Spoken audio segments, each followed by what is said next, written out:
Hi, I'm Cosmo the Magician. Day 2 of this Beambox Pro right here. I'm about to set it up. I've put the hose and I've put the Wi-Fi dongle on there. That's it so far. If you watch the first video on this thing, I'm concerned that this thing was purchased by someone else and then returned. The instruction videos say I'm supposed to take a screw and loosen it or take it out to open this up, but it just opens up. It was not screwed down. We might as well take a good look at this before I touch it or mess with it. And everything seems to be okay. So I'm going to go ahead and pour the water in this thing. Unscrew the... Oh, here it is. Okay. Let's get this thing out. Alright. This screw's wet. Oh boy. Look at that. There's actually water all the way to the top. I swear to God, I have not put water in this thing. Look, there's water in this hose. Here's the date on this thing. 9/19 of 19! At least I've got some lucky numbers. It's not a good sign either. I got myself a used laser cutter. Wow, what a bummer, dude. I don't know who you are that I'm calling you dude, but what a bummer, dude. Well, obviously I'm a bit disappointed that there's already water in this thing, but I've gone ahead and closed it back down, put the screw in there like it was supposed to be in the first place. Okay, now I'm going to turn it on, and then this takes a minute or two to set up, I think. Come on, baby. Oh, hello. Now see, that arm should have been in the middle when I got it, and it was way forward. Yeah, what the heck was that all about? All right, and I'm going to hit the maintain and see if there's anything that tells me I can move this stuff. Let's see what happens. Whoa! So I recognize that sound. That's the same... Hello. Here's what we get on the screen. This is so disappointing. That sound is the same sound I've heard on my 3D printer when something gets in the way of it trying to move. Guess how bummed out I am right now? Very bummed out. This is my first time of deciding to make a maker video. I'm documenting some problems I'm having with a brand new $4,000 purchase. I think I may have figured something out. It looks like this bracket. This is hooked onto here. Now I wonder if somebody hooked it on there for shipping to keep this from moving around. I'm gonna see what I can do to unhook that, and I'll be right back. Yep, that's what it was. So I took a screwdriver and just gently pried it up, and it goes pop, and it came off. So I'm going to guess that the Flux company tried to put this back together so they could ship it, and instead of using that box, that funky box, they hooked it on here in order to keep it from bouncing around when it got shipped. That's crazy, right? So let's fire it up again. Let's fire it up. It does take a minute, so how many magicians does it take to screw in a light bulb? It takes all of them, one of them to figure out a way to do it, and all the rest to take credit for it and copy it. Still waiting. Oh, okay, the light went off. It says coming soon, stay tuned. What the hell does that mean? Is there a movie gonna play on this thing? Let's see what happens. I'm gonna hit the OK button. Not liking that very much. This is the most screwed up thing that's ever happened to me in my life. Well, no. But this is pretty screwed up. $4,000, this is what I got. This is what I got for my $4,000. Homing error. Yeah, we understand that. Please check the limit switch. I'm going to do that. I'm guessing that most of this is a lot like 3D printers. There's probably a limit switch back there that'll tell it you're home.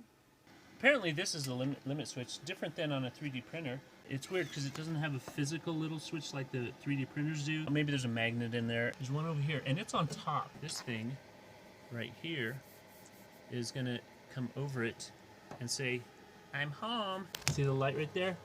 All right, let's see what happens when we get over it. Nothing! I mean, you know, it should be going, that light should go off, but it's not. So, are you ready to troubleshoot with me? I'm assuming that since it's not a physical little thing that, it's probably magnetic. So when I put this on this limit switch, that light should go off. Yep. Yay! Aren't I smart? I don't know about that, but I was dumb enough to order this. Come on, baby, turn off.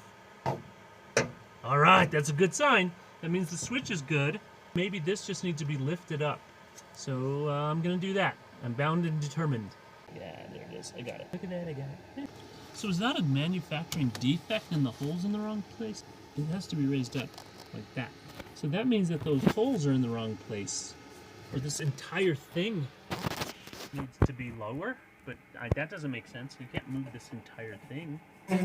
Oh, I put my finger in. There's a fan back there that's running. Oops. Look, I still have my fingers. Now the switch should go at its highest possible position. But yeah, that thing is pushed up as high as it'll go. and it's no different than it was. I figured out pretty precisely what's going on. So when this goes back, it's supposed to go over this, but it stops right about there. The majority of this thing, this switch, is too far back, so that's a bummer.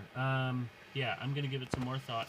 So I'm thinking that if I had a little bar that I could somehow attach, and it could somehow, you know, trigger the switch. So I don't have a little bar, but I do have this. This is from one of those clamp-on lights that I threw away because it busted. And I don't know why I kept this. I thought, oh, maybe I can do something with that someday. I'm going to flatten this out and make a bar out of it. And maybe I can just tape it on there for right now. I'm going to attach this to that bar and see if we can get that limit switch to turn off. So first of all, I have to say, as much as I am seriously pissed off about this situation, I'm kind of having fun trying to figure out how to make this at least work. So here's the deal. I've got that little bar that I made, right? So yeah, so let's see what happens if I try to let it home it. I just want to one more time say that one thing we don't want is for this thing to hit the limit switch over there. We don't want to smack it, so I've put some extra tape here to hold it. I don't know why it says coming soon still. I think I have to do a firmware upgrade. So let's see. And it homed. And now look, it's all good. I'm going to hit max on here. I'm assuming that's going to bring it all the way out. And she's moving nicely. Now we're going to home it back. So yeah. So it's moving pretty good now. It's going everywhere it's supposed to. But now I got to go get my laptop, and I've got to figure out the software because I've never used it. So, and I'll see you in a second. To you, it'll just be a blink of an eye. At this point, I should be able to hit this camera button, connecting, and it has the name. Oh, that's good. I tried this once before, and it wouldn't connect at all. At least we have some music to listen to while we wait. So nothing. This has actually happened before, too. It just freezes. Control, Alt, Delete. Fun! So we have a 99% healthiness on the network. Oh, look, we have it now. Oh, my gosh.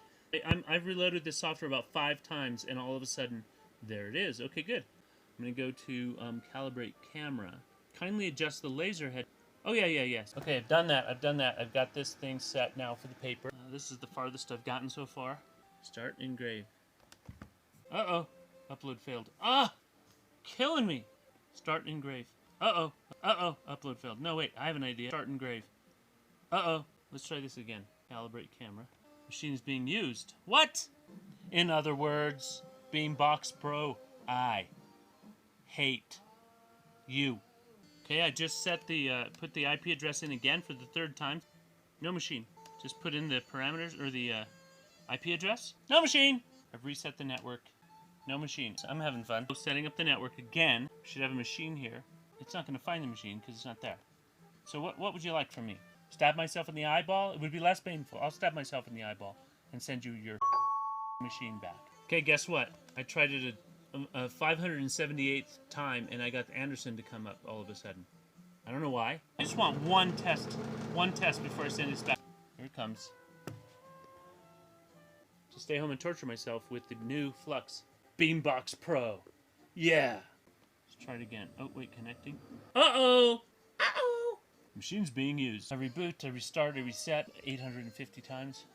No machine. Oh, it just showed up. Uh-oh, disconnected. You know what this means? Uh-oh, this means uh-oh. Well, I give up. I tried everything I could think of. This has turned into an absolute nightmare. I gotta return this. I'm out $4,300 right now, and this isn't a good time for me to be out that money. Oh, look, I've got my nerd glasses on. Okay, so day 5, 6, I don't know. I have been messing with this thing a lot, trying to get it to work. Nope. No way. It was very inconsistent. It would stay on for a while, and I even got this far. This is a camera calibration sheet. I was excited to just see it do this. I was like, yay, it's doing it. And I had video, and I must have deleted it. I tried to do it again because it did it once. Nope, no way. I could not get it to do it again. So after I got this to work, I was able to get the camera to see the bed. As soon as I did that, I got a message, an error message saying, uh-oh, current work area exceeds the work area of this machine. It gives you 3 choices. It gives you the Beamo, the Beambox, and the Beambox Pro.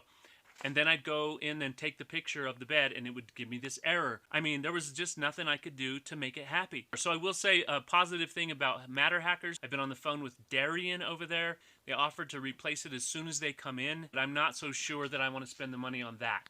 I don't think it was just that it was used. It wouldn't home, it won't connect.